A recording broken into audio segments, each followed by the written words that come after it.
So, a lot of things have been going on with Bethesda recently. I don't know if you guys have been watching or paying attention lately, but apparently there has been I heard there's sort of some rumors going on that there may be an Oblivion remaster in the works that might release soon. I haven't been doing a whole lot of research into it. I'm mainly excited for Sky Oblivion. Sky Oblivion looks really good. But when it comes down to it, yeah, I don't know. I've thought about it, and I think, you know what? If there's one game that I want to be really good, it's definitely got to be Oblivion. Oblivion is one of my favorite games of all time, simply because I grew up playing it and I know the game really well. And I really enjoy it. I really like the game. And I hope that. I know Sky Oblivion is just a fan project, so I don't have high hopes for it. I'm definitely going to be playing it when it comes out. But when it comes to Bethesda and their remakes, man, I just don't know. They really have a really interesting way of going about doing remakes. I wouldn't really call them remakes more than they are just graphical updates with E&Bs in place.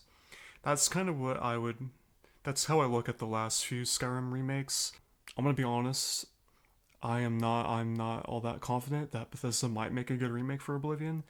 So I've already went ahead and I've prepared this little list right here, as you can see. Basically, it's a little list of punishments that I think would be appropriate and necessary that we could give Todd Howard in case the Oblivion remake ever sucked. Yeah. And so we'll be going over them right now.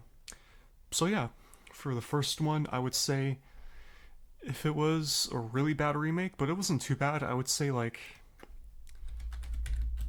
firing squad would probably be the first punishment for him. Firing squad. Number 2, lethal injection. Lethal injection. Let me do that one. Let me do that one again here. Number 2. Number 2, lethal injection. Lethal injection for number 2. For number 3, we'll do feed him to live piranhas. Feed him to live piranhas for the third punishment.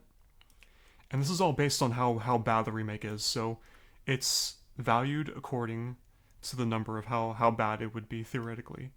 And I'm not saying I would do these personally, I'm just like going over like a few possible like punishments that would be, you know, that would be the like we would give him. Like, not, I wouldn't do it personally, I'm just like I'm brainstorming a few ideas in my head. So number 4, fired from Bethesda.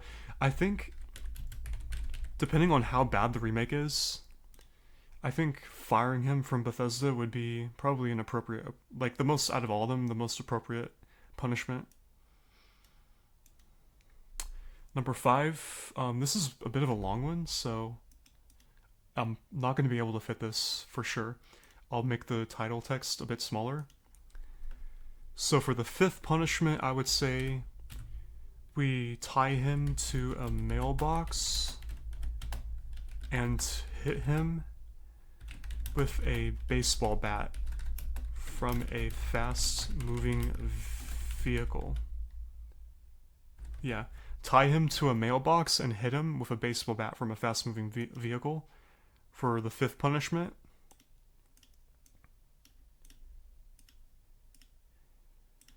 For number 6, I think for the 6th punishment, we could push him off a cliff.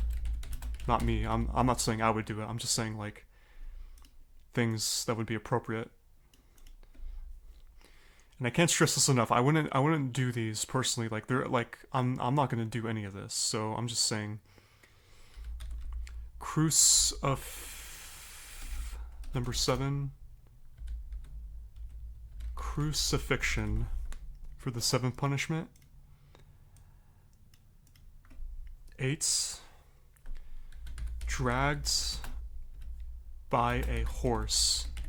Did I do this one already? I don't think I did this one already. Okay, so for number 9, for like the 9th punishment, tear up his leather jacket I think this is another appropriate punishment for him in case if you ever decided to mess up the Oblivion remaster and if it turned out very terrible. I think this is another one I would do. So for number 10, I would say